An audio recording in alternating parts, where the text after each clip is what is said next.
Do you know the 4 fears that lie behind self-sabotage?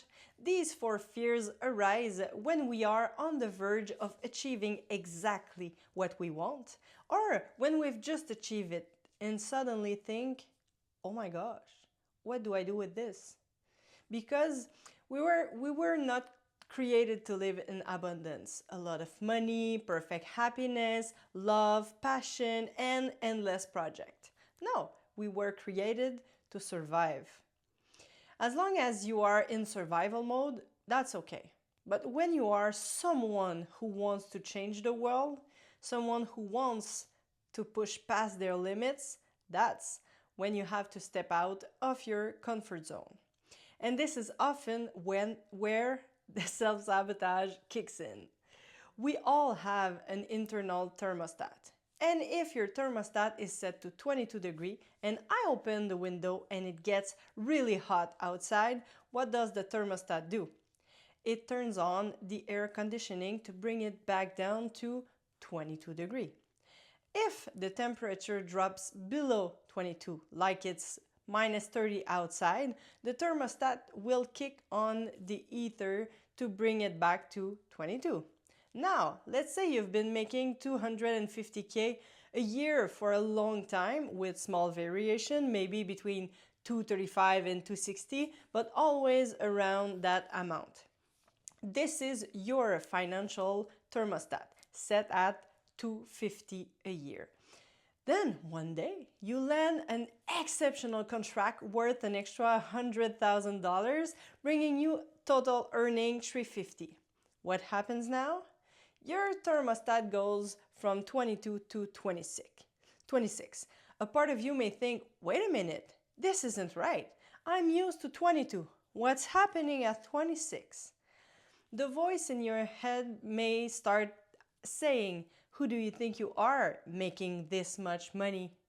And then here comes self-sabotage. One of the 4 fears appears.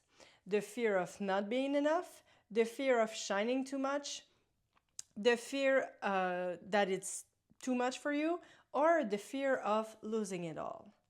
Maybe you'll find yourself arguing with your partner on the same day you land that big contract. Why? Because when your thermostat goes from 22 to 26, it's too much for your inner system to handle everything. You're not used to this new level. And to protect yourself, something in your life might break down. Maybe it's your relationship, your health, or something else. You'll sabotage your happiness to keep things in balance. Self-sabotage often happens when things go too well, when there's too much money, too much happiness, too much peace. We start to sabotage one area of our life to prevent ourselves from being too happy. But if you learn to truly love yourself and identify your saboteurs, you'll start to notice these patterns. For example, every time you sign a bigger contract, you might fear not being enough of or fear shining too brightly. You may feel judged by others because you have more money or a nicer car or because you have changed in some way. That's the voice of self-sabotage. The best strategy is to learn to love yourself and have compassion for yourself. When you sign a big contract, acknowledge your feelings of fear. For example, you might tell yourself, I notice I feel afraid of being judged or of not being enough. And then you remind yourself that you deserve this success. That's when you recalibrate your inner thermostat. It might be helpful to reflect on why you fear success and why you feel like you don't deserve happiness or wealth. The truth is you deserve it. Money doesn't change you. It amplifies who you already are.